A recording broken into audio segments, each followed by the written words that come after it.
The Valorian Grand Armada emerged from hyperspace at the edge of Earth's solar system. 800 warships materialized in perfect formation, their hulls gleaming under the distant light of Sol. It was a sight that had brought 300 worlds to their knees over 8,000 years of tight place. Conquest. Admiral Cathros stood on the bridge of his flagship, the Eternal Dominion. His forearms crossed over his armored chest as he surveyed the primitive system before him. Earth hung in the distance, a blue marble of insignificance. The humans had rejected the Empire's generous offer of submission.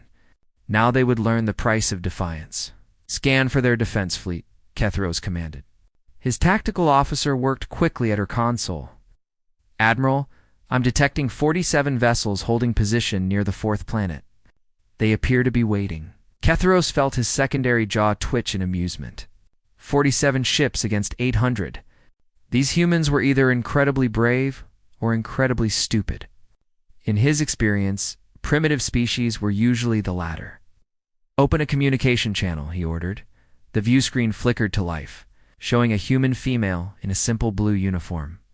She had dark hair tied back and calm eyes that showed no fear. The nameplate on her uniform read Admiral Chen. I am Admiral Cathros of the Valorian Empire, he announced. You have refused the Emperor's mercy. You now face the consequences. Surrender immediately, and your species will be granted the honor of serving the Empire. Resist, and you will be eliminated. You have one standard cycle to comply. Admiral Chen smiled slightly.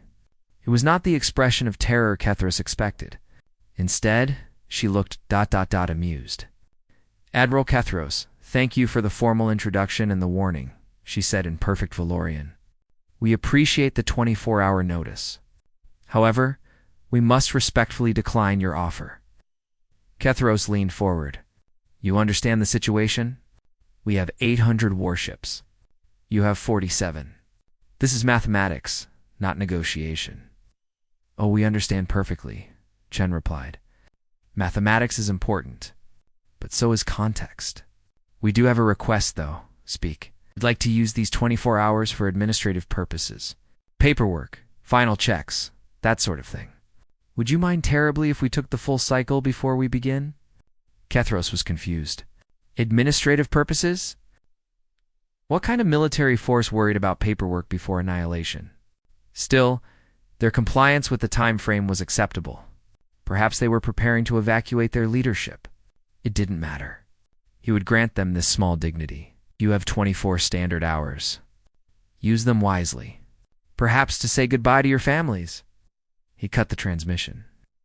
Admiral, his tactical officer, Ciara, spoke up. Should we advance to optimal firing range? No. Let them have their time. It changes nothing. The Valorian fleet settled into a waiting position. Around the bridge, officers began their routine preparations for battle. But Ciara noticed something unusual on her scanners. Admiral, the human vessels... They're not mobilizing. Explain. They're maintaining their current positions. Shields are down. Weapons are cold. They're just sitting there. Cathros walked to her station and examined the readings himself. She was right.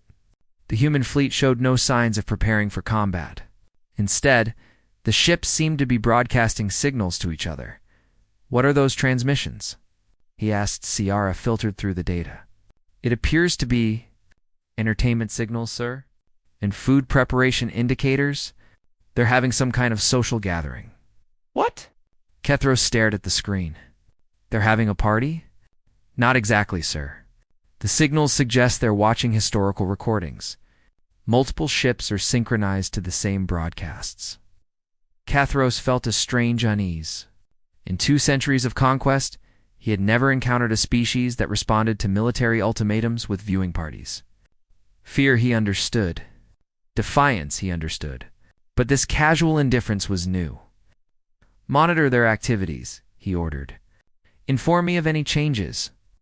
Over the next several hours, the Valorian bridge crew watched in confusion as the human fleet continued its strange behavior. The ships remained in loose formation, shields down, while their crews appeared to be engaged in what could only be described as relaxation. Ciara, being more curious than most Valorians, decided to intercept some of the broadcasts. What she found made her deeply uncomfortable. The humans were watching videos of war. Not glorious conquests like Valorian historical records, but detailed analyses of combat. She saw images of naval battles on water, aircraft dogfights in atmosphere, ground combat in various terrains. The recordings showed humans fighting humans in countless configurations. What disturbed her most was the clinical nature of the presentations. These weren't propaganda films celebrating victory. They were educational materials, dissecting tactics, strategies, and mistakes. The humans narrating the videos spoke about warfare the way Valorian scientists discussed physics as a subject to be studied, understood, and mastered. She brought her findings to Admiral Kethros as the 24 hours neared completion. "I believe you should see this." She displayed a compilation of human military history. Thousands of years of constant warfare. Weapons that evolved from rocks to nuclear devices. Tactics that adapted to every environment, sea, air, space. "These humans," she said quietly, "they've been fighting wars since before our empire existed. Not conquest wars like ours. Survival wars. Against each other." Kethros watched the images with growing unease. The Valorian Empire had perfected one form of warfare, overwhelming force applied through superior numbers and technology. These humans seemed to have experimented with every possible variation of combat. "It's just primitive planetary conflict," he said, trying to dismiss his concern. "It means nothing against a true space force." "Perhaps," Ciara said. "But Admiral, there's something else. I accessed their public networks. They've been studying us." "What do you mean?" "Every battle the Valorian Empire has fought in the last 200 years. Every tactic. Every formation, every strategic decision. It's all documented in their military academies. They've been analyzing us for decades." Before Kethros could respond, a new transmission came through from Admiral Chen. Her face appeared on the screen again. Still calm, still slightly amused. "Admiral Kethros, the 24 hours have concluded. We've completed our preparations. We're ready now." She paused, and her smile widened just a fraction. "Please begin your attack at your convenience. We'll be waiting." The transmission ended. Kethros stared at the empty screen. Something about the human's tone, her complete lack of fear, sent an unfamiliar sensation through his body. After 2 centuries of conquest, he suddenly felt something he hadn't experienced in decades. "Doubt. All ships," he commanded. "Advance to attack positions. Raise shields. Charge weapons." The Grand Armada began its approach toward Earth. Behind them, 47 human vessels finally activated their shields. Ciara gasped at her console. "Admiral, those power readings, ... what about them?" "Each human ship. They're individually generating power equivalent to our battlecruisers." "How is that possible from vessels that size?" Kethros didn't answer. He simply watched as the human fleet began to move, not in retreat, not in panic, but with the calm precision of a species that had done this before, many, many times before. The Galactic Empire confronted the Terran fleet. Humanity smiled in amusement. #. Part 2. The history lesson: the Valorian fleet moved through space in perfect formation. 800 ships advancing like a tide of metal and firepower. On the bridge of the Eternal Dominion, Admiral Kethros felt his confidence returning. Whatever tricks these humans had, they couldn't overcome simple mathematics. But Ciara couldn't shake her unease. While the rest of the bridge crew prepared for what they assumed would be a quick victory, she continued analyzing the human broadcasts from the previous day. The more she watched, the more disturbed she became. She pulled up a recording labeled "The Pacific Campaign." It showed humans fighting each other across vast oceans using primitive watercraft. The tactics were complex carriers, submarines, supply lines, island hopping. These were humans who had never left their own planet, yet they had mastered 3-dimensional naval warfare across a globe. Another file showed aerial combat. Humans and small craft engaging in close-range dogfights.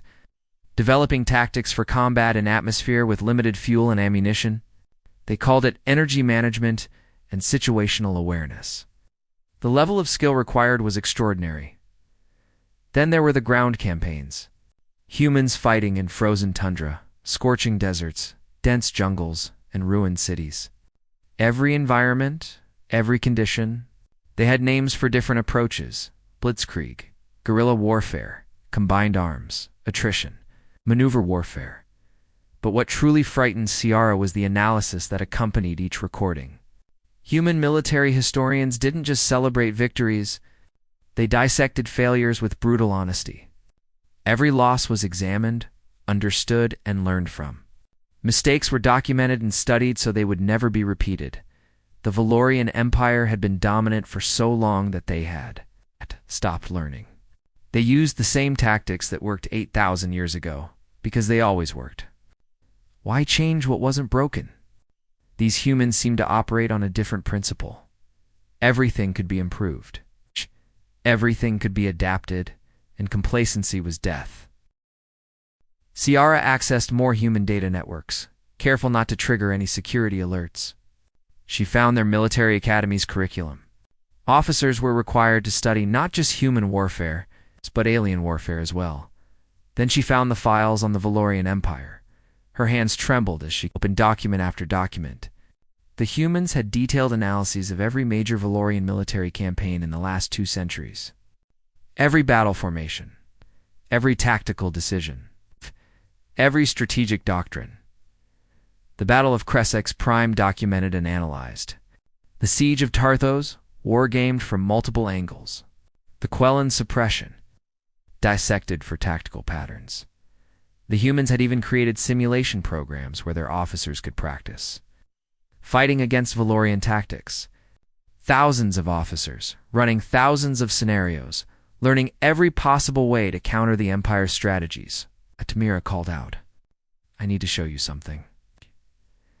Kethros was coordinating the advance and dismissed her with a wave. "Not now. We're 30 minutes from optimal firing range. Admiral, this is important. The humans have been preparing for this. Every species prepares, Ciara. It never helps. Not like this, sir, please." Something in her voice made Kethros pause. He walked to her station, irritation clear in his posture. This had better be significant. Ciara displayed the human military databases. "They've studied every battle we've fought, every formation, every tactic, every response to specific situations. They've been gaming out how to fight us for decades." Kethros examined the data. His irritation faded, replaced by concern. "This is ... thorough. It gets worse, sir." She pulled up another file. "These are human historical conflicts. They've spent their entire history fighting wars. Not conquests, like ours, survival wars.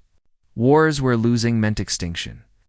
She played a clip from something called World War II, humans fighting across multiple continents simultaneously, coordinating millions of soldiers, managing logistics that spanned oceans, developing new weapons mid-conflict. The scale was staggering for a species confined to one planet. "They fought this war with primitive technology," Ciara explained. "Before they had computers. Before they reached space, they were coordinating global warfare with paper and radio." Another clip showed something called the Cold War, decades of strategic planning, proxy conflicts, and game theory. Humans had developed entire branches of mathematics just to understand warfare better. Admiral Ciara said quietly, "The Valorian Empire perfected one type of warfare. We're very good at it. But these humans? They've experimented with every possible type of warfare. They've fought in every condition, against every kind of opponent. They've lost battles and learned from them. They've won battles and still looked for ways to improve." Petros was silent, watching the recordings. A human general from centuries past spoke about adapting to enemy tactics. A philosopher discussed the nature of conflict. A historian analyzed why certain strategies failed. "Send this to my personal console," Kethros ordered. "I'll review it fully after the battle." "Wait, sir, perhaps we should review it before we have 800 ships, Ciara. They have 47. All the historical analysis in the galaxy doesn't change those numbers." But his voice lacked its earlier certainty. The fleet continued its advance. The human vessels had spread out into what appeared to be a random scatter pattern. No defensive line, no concentrated force. They seemed to be deliberately avoiding standard military formations. Tactical analysis? Kethros requested. Unclear, sir. Their positioning makes no strategic sense, according to established doctrine. They're neither defending Earth directly, nor attempting to establish a choke point. Perhaps they're simply disorganized. But Ciara didn't think so. She pulled up more human military history, focusing on unconventional tactics, guerrilla warfare, asymmetric combat, decentralized command structures. One quote from a human military theorist stood out. If we're fighting by the enemy's rules, we're already losing. Admiral Ciara said urgently, I don't think they're disorganized. I think they're refusing to fight the battle we expect. What do you mean? Every species the Empire has conquered learned warfare from watching us or from standard military principles. They all fight the same way, so we always know how to counter them. But these humans developed warfare independently. They might not follow rules we consider universal. Kethros studied the scattered human fleet. For the first time in his career, he felt uncertain. All ships proceed with caution. Maximum shields. Maintain tight formation. A new transmission came from Admiral Chen. Her face appeared calm, almost serene. Admiral Kethros, before we begin, I want you to know we respect the Valorian Empire's military traditions. You've been dominant for 8,000 years. That's impressive. She paused. But dominance makes you predictable. And predictable opponents are the easiest to defeat. The transmission ended. Sir, they're moving, the tactical officer announced. The human ships burst into motion, but not toward the Valorian fleet. They accelerated in different directions at different speeds. With no apparent coordination, lock weapons on the nearest vessels, Kethros commanded. Sir, but they're executing random evasive maneuvers. Our targeting computers can't establish reliable firing solutions. They're just flying around randomly. Manual targeting, then. But as the Valorian fleet attempted to engage, the human vessels continued their chaotic dance. They weren't flying randomly, Ciara realized. They were flying unpredictably. There was a difference. Random motion follows no pattern. Unpredictable motion follows a pattern you can't recognize until it's too late. Then the first Valorian ship exploded. Report, Kethros shouted. Unknown weapon impact. The signatures don't match any known ordnance. More explosions rippled through the Valorian formation. Ships weren't being hit by visible weapons. Something else was out there. Admiral Ciara said, her voice tight with fear. I think we just learned why they asked for 24 hours. Explain. They weren't doing paperwork. They were preparing the battlefield, as if to confirm her words. Space around the Valorian fleet began to light up with thousands of small detonations, mines, drones, weapons platforms disguised as debris. The humans hadn't brought 47 ships to fight 800. They'd brought an entire chessboard. And the Valorians had just walked into a carefully prepared trap. Admiral Chen's face appeared again on the view screen. Still calm. Shall we begin the real fight now, Admiral Kethros? The Galactic Empire confronted the Terran fleet. Humanity smiled in amusement. Part 3. The Unconventional Engagement. Valorian Grand Armada was burning. Admiral Kethros gripped the command rail as another explosion rocked his flagship. 23 ships lost in the first 10 minutes. Not to direct combat, but to weapons that seemed to appear from nowhere. Scatter pattern Delta. He commanded, break formation and eliminate those weapons platforms. The Valorian fleet fragmented, ships peeling away to hunt down the sources of the attacks. It was exactly what their doctrine demanded. Identify the threat, eliminate it. Restore order. It was also exactly what the humans wanted. The moment the Valorian formation broke apart, 47 human ships struck. They came in fast, not in formation, but in coordinated chaos. 3 ships would converge on a Valorian vessel from different angles, fire, then scatter before return fire could be established. They're using hit-and-run tactics, the tactical officer reported. They won't engage directly. Ciara watched her screens in horrified fascination. The humans were fighting like they were the smaller force because they were. But instead of accepting a conventional battle they couldn't win, they were simply refusing to fight one. A Valorian destroyer tried to pursue one human ship. The human vessel led it straight into a cluster of what appeared to be debris. The debris came alive autonomous drones that latched onto the destroyer's hull and detonated. The destroyer's shields held, but the blast disrupted its sensors long enough for 2 more human ships to rake it with focused fire. "This isn't warfare," Kethros growled.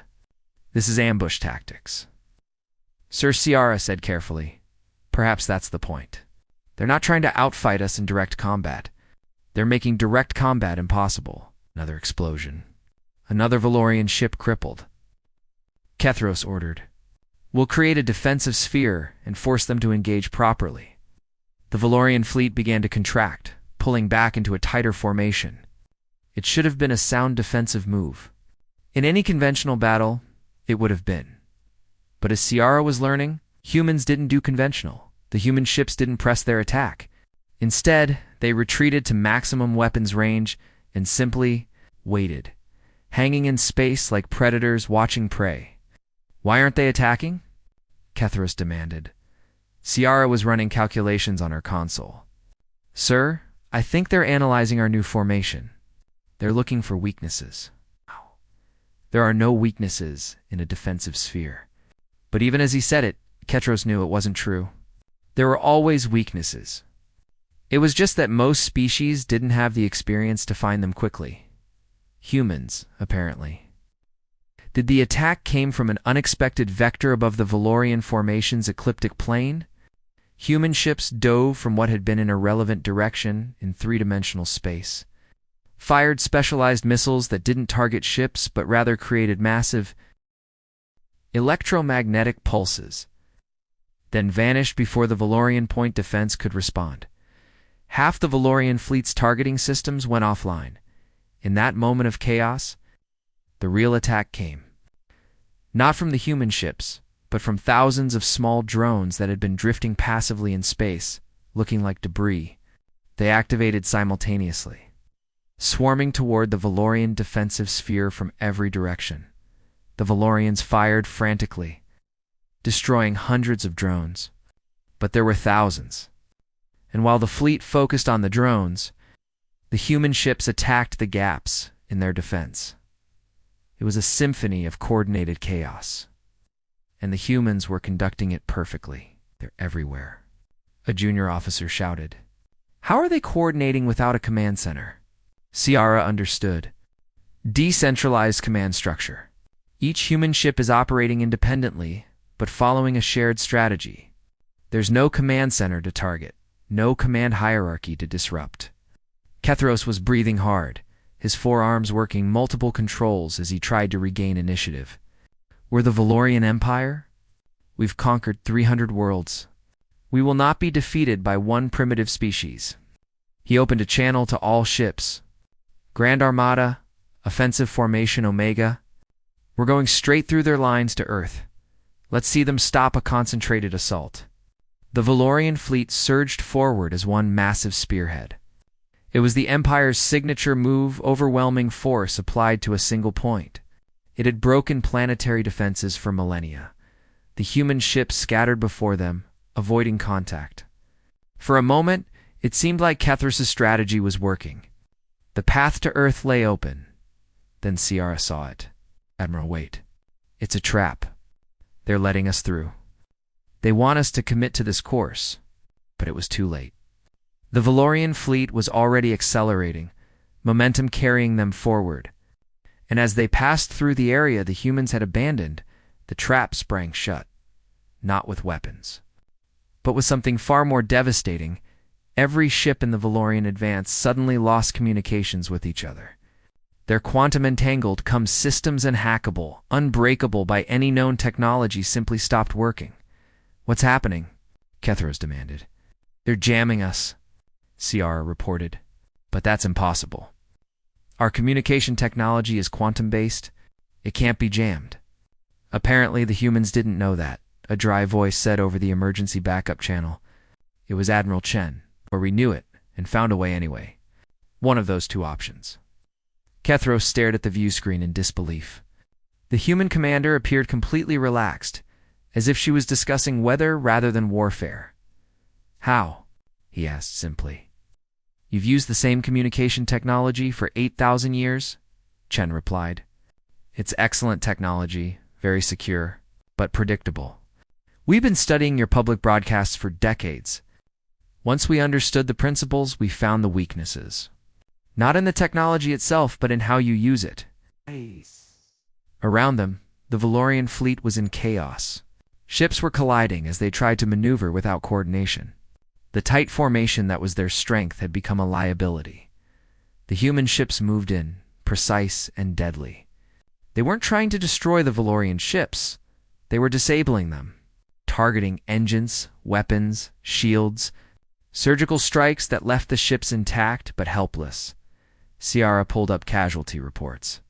50 Valorian ships destroyed, over 200 disabled, and the humans had lost. 3 ships. 3, Admiral, she said quietly. We're losing. Kethros wouldn't accept it. Couldn't accept it. The Valorian Empire didn't lose. Not to upstart primitives. Not to anyone. All ships. Emergency scatter pattern. Every vessel for itself. Engage targets of opportunity. The fleet broke apart completely, each ship now fighting its own battle. It was the ultimate admission that coordinated tactics had failed. The human ships adapted instantly. They formed small hunter groups, each group targeting individual Valorian vessels. They moved like predators who had done this 1,000 times before. Because Ciara realized with growing horror, they had, not in space, but they'd fought this exact type of engagement countless times in their own history. Small unit tactics. Asymmetric warfare. Making the enemy's size and strength meaningless through superior adaptability. Admiral. Chen's voice came over the channel again. Admiral Kethros, we can stop this now. You've lost 200 ships. Your fleet is scattered and confused. We don't want to destroy you. That was never our goal. Then what is your goal? Kethros asked, his voice hollow. To teach you something important. To show you that the galaxy is bigger than you thought. That there are species out here who didn't learn warfare from you. Who developed their own methods, their own thinking. Kethros looked at his tactical display. The truth was undeniable. His Grand Armada was being systematically dismantled by a force 1/20th its size. What do you want? He asked. Right now? We want you to understand us. Really understand us. Chen paused. You've never fought a species that spent 10,000 years learning how to survive by any means necessary. You fought species who learned war from watching you. We learned war from fighting each other. And humans, Admiral, are very, very good at learning. Another Valorian ship went dark on the display. Stand down, Chen said gently. Save your people. There's no shame in recognizing when you've met something unexpected. Kethros looked at Ciara. She nodded slowly. The battle was lost. Not through weakness, but through encountering something completely outside their experience. All ships, Kethros said quietly, cease fire. Defensive positions only. The killing stopped. The human ships pulled back but maintained their positions, watchful and ready, in the silence that followed. Kethros finally asked the question that had been growing in his mind since the battle began. Who are you people? Admiral Chen smiled that same gentle, amused smile from their first conversation. We're humans, Admiral. We're the species that learned to survive by never assuming we were the strongest, the smartest, or the safest. We're the species that turned survival into an art form. She leaned forward slightly. And we've been waiting to meet you for a very long time. The Galactic Empire. Confronted the Terran fleet, humanity smiled in amusement. Part 4. The Paradigm Shift. Valorian High Command's message arrived 3 hours after the ceasefire. It was marked with the highest urgency codes. Delivered directly to Admiral Kethros, through quantum-encrypted channels that even the humans couldn't intercept. Kethros read it in private, his face growing paler with each line. Admiral Ciara approached carefully. "What are our orders?" Kethros looked up at her, and for the first time in their 20 years of service together, she saw genuine fear in his eyes. 3 more human fleets have appeared at our border systems, each one comparable in size to the force we encountered here. Are they attacking? No, they're just... waiting. Broadcasting the same message at all 3 locations. We mean no harm. We're here to talk. He set down the tablet. The High Command has ordered us to withdraw immediately and escort human diplomatic representatives to the Imperial capital. Ciara felt a chill run through her body. "Sir, how many ships do the humans actually have?" "We don't know." That's what terrifies the High Command. We thought we knew everything about Earth's capabilities. We were wrong. He stood, adjusting his uniform. "They want me to invite Admiral Chen to visit the Empire. To discuss... terms." "We're not surrendering?" "Of course not. But we're not attacking either.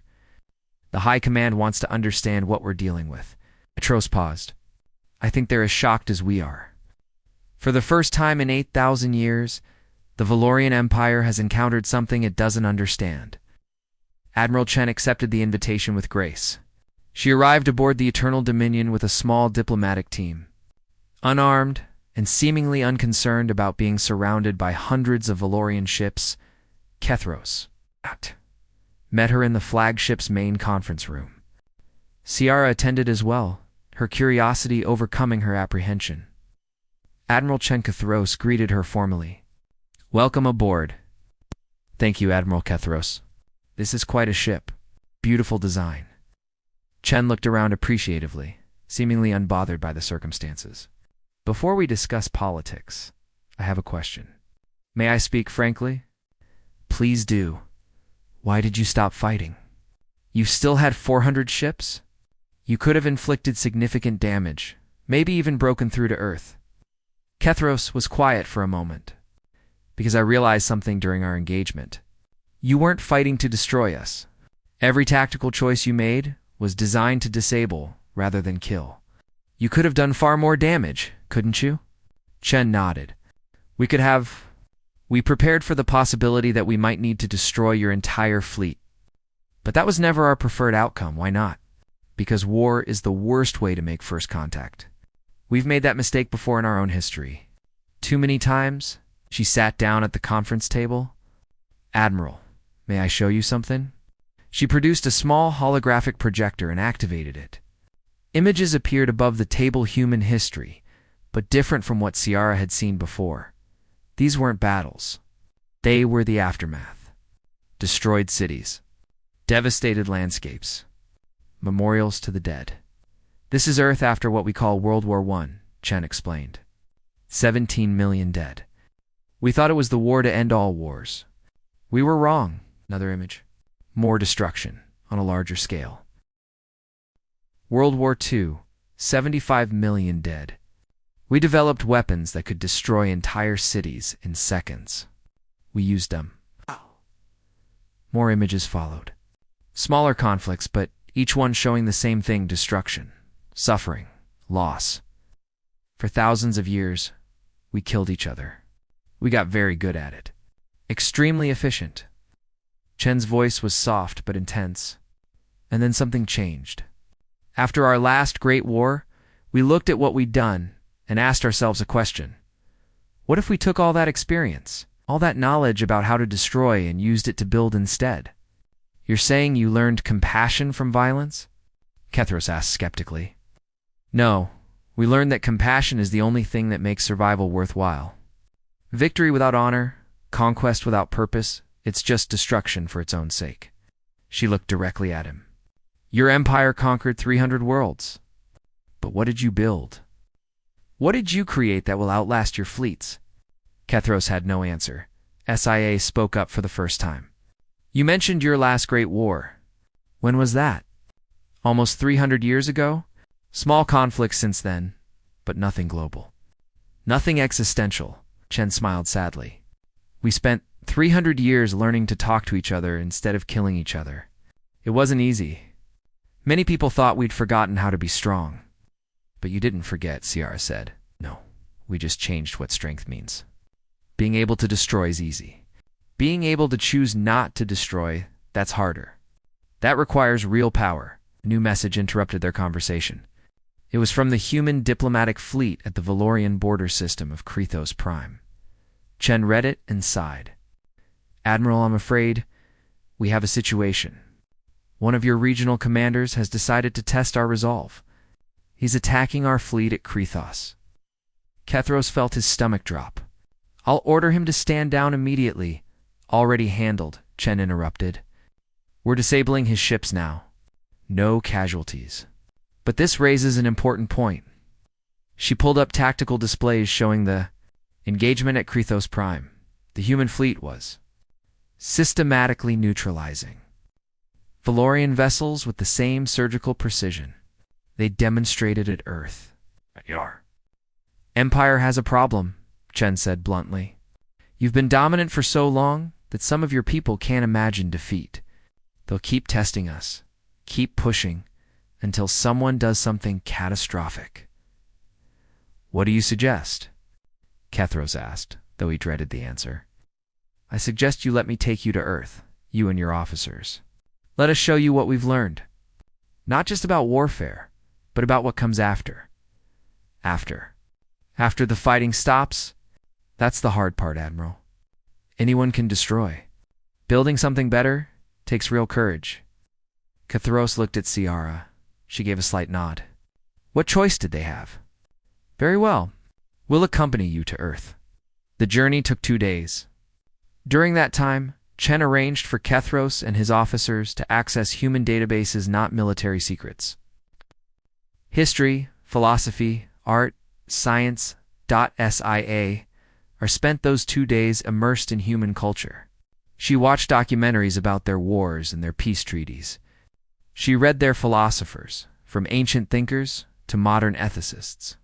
She studied their approach to conflict resolution, their emphasis on learning from mistakes. What struck her most was how openly humans discussed their failures. The Valorian Empire erased its mistakes, buried its losses, and maintained a facade of invincibility. Humans documented everything: victories and defeats, triumphs and atrocities. They studied their worst moments as intensely as their best. When they finally approached Earth, Kethros stood on the observation deck of the human transport ship. Staring at the blue planet, "It's beautiful," he admitted. Chen joined him at the viewport. "It's home. Only home. For now, at least. We've established colonies on other worlds in our system, but Earth is where we began, where we fought all our wars, where we learned all our lessons. How many died in those lessons? Too many." Chen was silent for a moment. "That's why we want to share what we learned, so others don't have to repeat our mistakes." A massive space station orbited Earth, clearly military, but also clearly something more. Gardens were visible through transparent sections. Research facilities. What looked like museums? "Is that a military installation?" Kethros asked. It was. Now it's the Terran Diplomatic and Cultural Institute. We converted it 5 years ago when we decided we were ready to meet other species. Chen smiled. We've been preparing for this moment for decades, preparing to share what we've learned. And if we'd attacked Earth with everything we had, if I'd ordered my fleet to glass your planet, Chen's expression grew serious, then you would have discovered that what you saw at the battle was us being gentle. We showed you our defensive capabilities, our ability to disable and deter. We didn't show you what we can do when we stop being gentle. You were holding back. Always, in every encounter with your fleet, we had weapons and strategies we didn't use, because using them would have meant killing people we want to talk to, not destroy.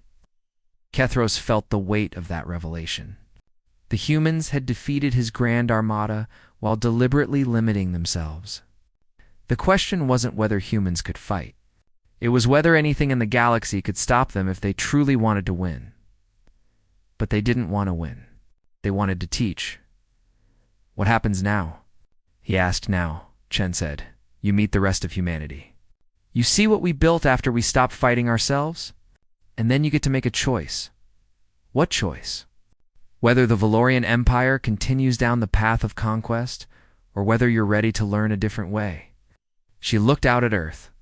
We've been where you are. We know what it's like to believe strength means domination. We learned better. The question is, are you ready to learn too? Kethros looked at the planet below, at the converted military station, at AdmiralChens.com, patient face. The Valorian Empire had ruled the galaxy for 8,000 years through force. These humans were offering something far more dangerous than military defeat. They were offering the possibility of change. The Galactic Empire confronted the Terran fleet. Humanity smiled in amusement. Part 5. The new understanding. The shuttle descended through Earth's atmosphere, carrying Admiral Kethros and his officers toward the surface. Through the viewport, Kethros watched cities pass below, massive urban centers connected by transportation networks. Green spaces integrated throughout, evidence of a civilization that had learned to build rather than conquer. How many live on Earth? He asked Admiral Chen.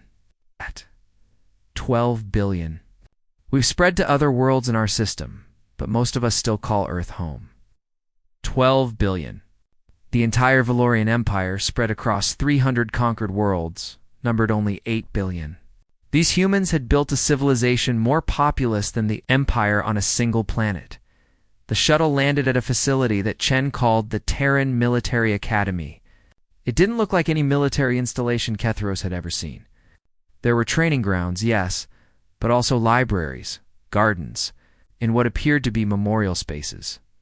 A human general met them at the landing pad. He was older, with gray hair and scars visible on his weathered face. His uniform bore no excessive decoration, just his rank insignia and a few simple ribbons. Admiral Kethros, the general, greeted him in serviceable Valorian. I'm General Martinez, commandant of this academy. Welcome to Earth. Thank you for your hospitality, Kethros replied carefully. They walked through the academy grounds. Young humans in training uniforms practiced various skills: physical combat, tactical simulations, crisis management. But Kethros noticed something unusual. Between the combat exercises, there were classes in history, ethics, and what appeared to be diplomatic protocol. Your warriors study philosophy? Kethros asked. Our officers study everything, Martinez replied. Combat is only one tool. Understanding when not to use it is equally important. They entered a building that housed what Chen called the Hall of Lessons. Inside, Kethros found himself in a vast museum dedicated to human military history. But unlike Valorian military museums, which celebrated only victories, this place documented everything. The first exhibit showed ancient warfare, primitive weapons, tactical maps from conflicts thousands of years old. Each display included not just what happened, but what was learned. This is the Battle of Canny, Chen explained, pointing to a tactical map. Over 2,000 years ago, a smaller force defeated a larger one through superior tactics. We still study it today. You celebrate a battle from 2,000 years ago? We don't celebrate it. We learn from it. The commander who won that battle understood something: fundamental numbers don't guarantee victory. Smart planning does. They moved through the exhibits. Each era of human warfare was documented: naval combat, aerial warfare, mechanized battles, space conflicts. But interspersed with the victories were displays showing defeats, massacres, and strategic failures. One entire wing was dedicated to what humans called their worst moments: genocides, war crimes, battles where tactical genius led to moral catastrophe. Ciara stopped at one display, showing images from something called the Holocaust. Millions of civilians murdered in an industrial process of extermination. Why do you show this? She asked quietly. This brings no honor to your species, Chen agreed. It doesn't. But pretending it didn't happen brings even less. These are the things we did when we let ideology override our humanity. We remember them, so we never forget what we're capable of when we lose our way. Kethros understood suddenly. The Valorian Empire erased its failures, maintained the illusion of perfection. These humans documented their worst moments and forced every generation to confront them. You teach your warriors to feel shame? He asked. We teach them to feel responsibility, Martinez corrected. There's a difference. Shame paralyzes. Responsibility motivates change. They continued to another section, one that made Kethros stop in surprise. It showed Valorian military campaigns. Every major battle the Empire had fought in the last 2 centuries was documented here, analyzed in detail. Been studying us, Kethros said. For decades, Chen confirmed. When we first detected Valorian transmissions, we knew we'd eventually meet you. So we did what we always do. We studied, we analyzed, we prepared. You prepared for war. We prepared for contact. War was only one possibility. She gestured to another display. We also prepared diplomatic protocols, trade frameworks, cultural exchange programs. We hoped we wouldn't need the military options. But we're human, we prepare for everything. Martinez led them to a simulation room. Inside, young human officers were running tactical exercises. But these weren't simple combat scenarios. They were complex situations involving multiple species, political considerations, ethical dilemmas. One scenario had the cadets trying to resolve a conflict between 2 alien species without military force. Another involved evacuating civilians from a war zone while under attack. A third required negotiating a peace treaty while maintaining military readiness. This is how you train warriors? Kethros asked. This is how we train leaders, Martinez replied. Combat is the last resort. These cadets learn 100 ways to solve problems before they learn to fight. But they do learn to fight, of course. Because sometimes all the diplomacy in the universe fails, and then someone needs to stand between civilization and chaos. Martinez looked at Kethros directly. But we teach them that every time they resort to violence, even justified violence, it represents a failure of all the other options. They spent the next 3 days on Earth. Chen showed them human cities, where multiple cultures existed side by side. They visited the United Nations building, where human nations that had once fought brutal wars now worked together to solve global problems. They saw human research facilities, developing technologies for peaceful purposes, medicine, agriculture, environmental restoration. They met human artists, scientists, and philosophers who had never held a weapon but were considered as important to human civilization as any soldier. On the 3rd night, Kethros and Ciara stood on a balcony overlooking one of Earth's great cities. The lights stretched to the horizon, billions of humans living their lives beneath those lights. What are you thinking? Ciara asked her commander. I'm thinking that we were wrong about everything, Kethros said quietly. The Valorian Empire believed that strength meant conquest, that the strong must dominate the weak. That peace was just the pause between wars, and now I'm looking at a species that could probably conquer half the galaxy if they wanted to. But they don't want to. They want something harder than conquest. He paused. They want to build something that lasts. Admiral Chen joined them on the balcony, carrying 3 drinks. She offered them to her guests. Traditional human beverage, called tea. It won't hurt you, I promise. Kethros accepted the warm cup. I need to ask you something, Admiral. Why show us all this? Why not simply defeat us and impose your terms? Because that's what the Valorian Empire would do. Impose terms. Force compliance. And in a generation, when you'd rebuilt your strength, you'd try again. We don't want temporary peace enforced by fear. We want understanding. Real understanding. You think understanding is stronger than fear? I know it is. Fear keeps enemies apart. Understanding brings people together. Looked out at the city. Every one of those lights represents a human life. People going home to their families, working jobs, raising children, pursuing dreams. They're not thinking about war or conquest. They're thinking about tomorrow. The Valorian Empire has subjects, not citizens, Ciara said softly. We rule them, but we don't know them. And that's why your empire is brittle, Chen said. It's built on force. Force is powerful, but it's also fragile. It only works until someone stronger comes along, like humans, Kethros said.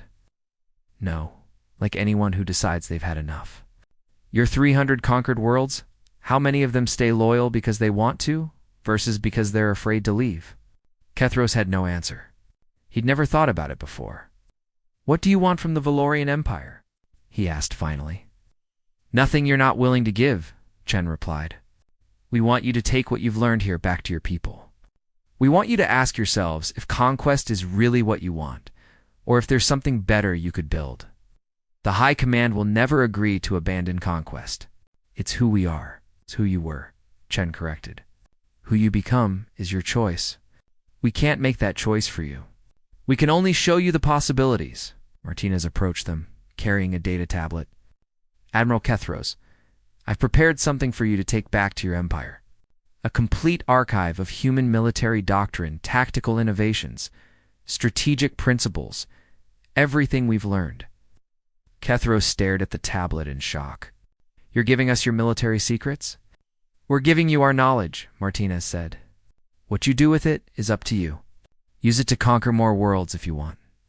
But we hope you'll use it to build something better. Because knowledge shared grows stronger, because isolated thinking leads to stagnation, because ... Martinez smiled. Because if you're going to be our neighbors in this galaxy, we'd rather you be smart neighbors than ignorant ones. The next morning, Kethros prepared to return to his fleet. Admiral Chen accompanied him to the shuttle. What will you tell the High Command? She asked. The truth. That we encountered a species that defeated us through superior preparation, tactics, and adaptability. That they chose mercy when they could have chosen destruction. And that they offered us something more dangerous than any weapon. What's that? The possibility of change. Kethros looked at Chen seriously. The Valorian Empire has been the same for 8,000 years. That's our strength and our weakness. You humans change constantly, adapt endlessly. You're never the same species twice. And that scares you? It terrifies me. But it also gives me hope. He paused. Some Valorians will refuse to change. They'll see your mercy as weakness. We know. That's why our fleets remain at your borders. Not to threaten, but to remind. And if the Empire chooses to continue as it was, then we'll be here. Watching, waiting, hoping you choose differently. Chen extended her hand in the human gesture of greeting. But we believe you will. Because you're not so different from us. You're survivors too. You've just forgotten that survival means more than conquest. Kethros took her hand. Thank you, Admiral Chen, for the lesson. Thank you for being willing to learn. The shuttle lifted off, carrying Kethros back to his fleet. From orbit, he watched Earth recede, a small blue planet that had somehow produced a species capable of challenging the galaxy's greatest empire, not through strength alone, but through wisdom earned from 10,000 years of hard lessons. When he reached the Eternal Dominion, the entire bridge crew waited to hear what he would report to the High Command. Tell them, Kethros said, that the Valorian Empire has encountered humanity, and that nothing will ever be the same again. Ciara smiled slightly. Sir, should we be concerned about the High Command's response? Probably. Change is always resisted, but it's also inevitable. He pulled up the data tablet Martinez had given him and began reviewing humanity's military archives. The Empire can choose to learn from these humans, or it can choose to be left behind by them. Either way, the galaxy has changed. He looked at his crew. Young Valorians who had known only conquest, only the old ways. They deserved better than endless war. Prepare a message to all ships, Kethros ordered. We're returning to Imperial space. But first, I want every officer to review these human archives. I want them to see what we saw. I want them to understand what's possible. If they refuse to change, Ciara asked. Kethros looked out at the stars. Somewhere out there, human fleets were watching, waiting, hoping the galaxy would choose wisdom over war. Then at least we gave them the chance, he said. At least we tried. That's more than the Empire has done in 8,000 years. The Valorian Grand Armada turned toward home, carrying with it the seeds of revolution, not of violence, but of thought. The galaxy's greatest empire had encountered a species that defeated them not through conquest, but through offering them something they'd never imagined. The choice to become something better than what they were. And in the end, that was the most human victory of all.